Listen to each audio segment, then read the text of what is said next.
Hi, everybody. It's Christina West with Christina West Art. And this year we're doing something extremely special. I've been offering Holynights Art and Dream Retreat, Olaf Asteson, since 2019. And I've been working with Olaf since about 2011 every year.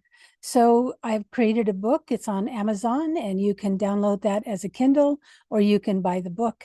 But the book is really to take you through the 12 Holy Nights with the Zodiac Sign and some of the virtues that we contemplate over Holy Nights as we're setting up and writing our new year. We're completing this year and writing the next year. Holy Nights is a special time. It's time outside of time.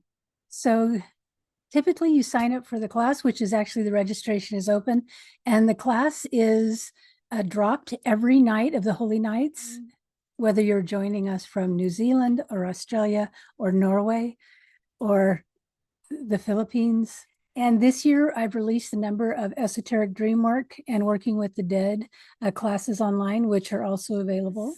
Holy Nights segues into esoteric dream work, creative arts. As you know, I've been a lifetime artist. And this is really a time to take time out. It's really an art retreat for you.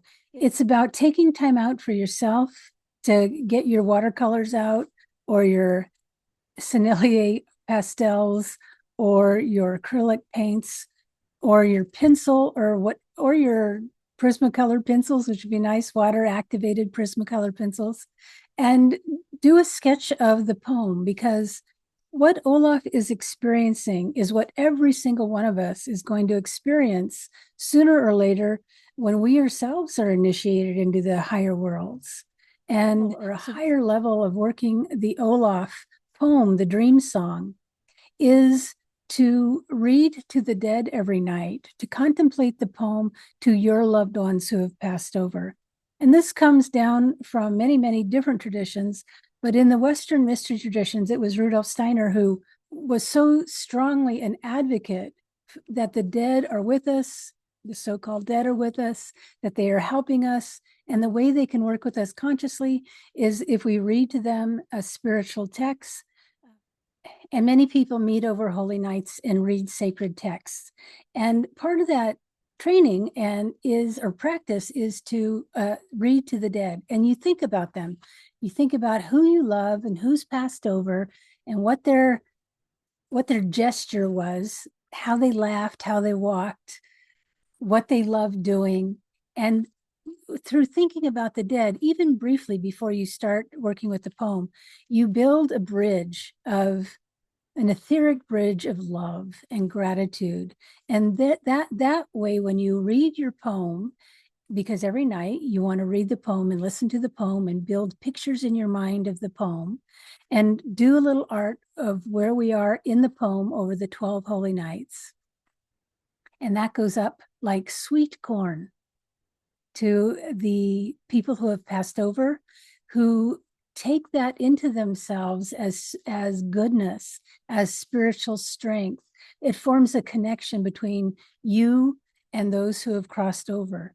It also is a practice for us as human beings to try to penetrate and open to the suffering a soul goes through in Kamaloka, in the realm of the hungry ghosts, in Christian terminology, in hell, where we burn off and purify until we can go to the higher realms. And this is really found cross-culturally.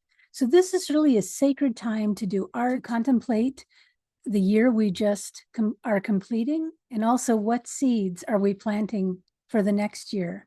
Because every night of the 12 holy nights, well, 13, but 12 holy nights, is a perception of January, February, March, April, May, June, the next year.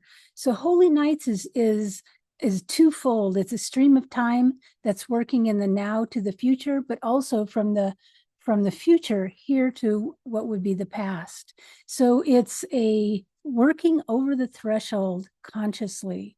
And so for 12 days, you listen to the poem, you think about the poem, you build inner pictures of the poem, and you paint or draw or do a charcoal drawing or pastels, really is color brings it to life. And I have all that online as well if you take the class, which I really hope you do. I have an introduction to esoteric dream work and the spiritual bodies and the human being and what happens when we leave at night. So it prepares you to do this dream art retreat consciously. And this year, the exciting thing is it's going to be online. Now, I don't know if I have the courage or the wherewithal to do it live, but about 6 o'clock, it'll either be live on my YouTube channel or it'll be posted on my YouTube channel.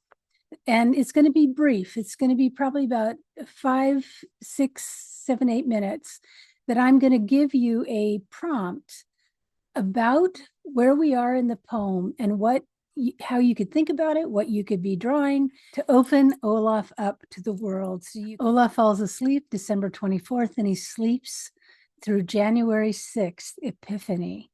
And during this time, he is initiated, as Joseph Campbell tells us. This is really the hero's journey. And every single human being is the hero or heroine of our journey. So everyone can become Olaf.